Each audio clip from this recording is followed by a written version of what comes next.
As the American Civil War continues, panic of slave rebellions spread throughout the South. With thousands of slaves deserting plantations to claim their freedom, slaveholders could no longer convince themselves of the benevolence of slavery. Many slaveholders became nervous that the presence of the Union blockade along the Gulf Coast would inspire a slave rebellion reminiscent of Nat Turner, or worse, the Haitian Revolution. As battles spread from Missouri to Virginia, white paranoia of slave resistance reached what writer Justin Barron has called a fever pitch in the lower Mississippi River Valley in the early 1860s. Beginning back in 1861, 4 weeks after the Battle of Fort Sumter, Mississippi slaveholder Susan Siller Darden remarked that carriage drivers who had, quote, been talking a great deal about Lincoln freeing the servants were arrested and hung in Jefferson County. The same month, across the river in Manassas Parish, Louisiana, slave owner Isaac Harrison was informed that his slaves knew about the Civil War. He hid under his home and apparently uncovered a plot amongst male slaves to, quote, rise on the 4th of July, at which time they believed Lincoln's troops would and free them all. He justified the torture and murder of his slaves by stating the men plotted to kill their master, loot the homes, and rape the white women. The fear of slave uprisings worsened by September of 1861, when 2 large fires, supposedly started by slaves, engulfed Natchez, Mississippi, sending the white residents into a state of panic. On September 16, 1861, a group of white planters formed a vigilance committee who went from plantation to plantation in Adams County, arresting black men suspected of plotting a slave revolt. The Vigilance Committee accused the black men of plotting to murder their slave owners, take the plantations for themselves, and most blatantly ride, ravish, and make the white women their wives. On the first night of the Inquisition, 12 slaves were hung on the Cherry Grove plantation. The remaining black men were taken to a local racetrack, where many were tortured and then confessed their guilt. By October, just 1 short month after the Vigilant Committee began rounding up enslaved men, over 40 slaves were tortured and lynched for participating in the big plot to overthrow slavery.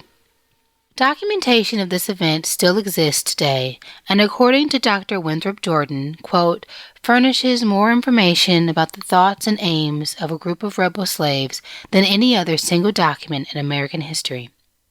It is clear that the men implicated in the slave plot were brutally whipped and forced to confess their presumed guilt. However, what is striking about the testimonies is the way the accused slaves demonized slavery in the process and shed light on the violence black women were subjected to. In Lemuel P. Connor's documentation of the slave interrogation at Second Creek, one slave named Simon pointed to the infantilizing effects of the racist institute of slavery, stating, he hoped to see the day he would blow down a white man who called him a rascal. Orange, thought to be one of the leaders of the suspected insurrection, conspired with others so the, quote, whipping of colored people would stop. Other slaves joined the rebellion to, quote, rid their community of white women who whips our children. While all slaves aspired to live a life free of cruel treatment, many of the black men accused talked specifically about the abuse that their sisters, daughters, and wives experienced. 2 slaves, Nelson and Wesley, were inspired to join the conspiracy to overthrow slavery after a group of white women, quote, drowned and beat Wesley's sister.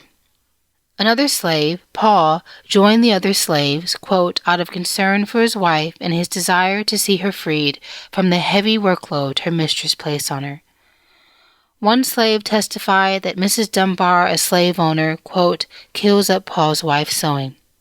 From the testimony, it is obvious that many of the men knew they were going to be lynched, regardless of their innocence, and used the recorded interrogations as a mode of resistance.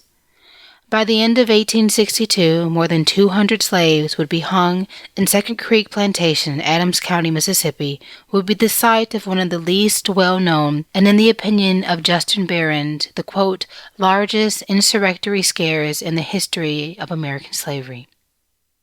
While it is impossible to know the exact thoughts of the slaves, This supposed black rebellion reveals both the anxiety of Southern whites and the slaves' demand for human dignity. What we do know is that thousands of enslaved people seized their freedom in several ways that almost never resulted in violence.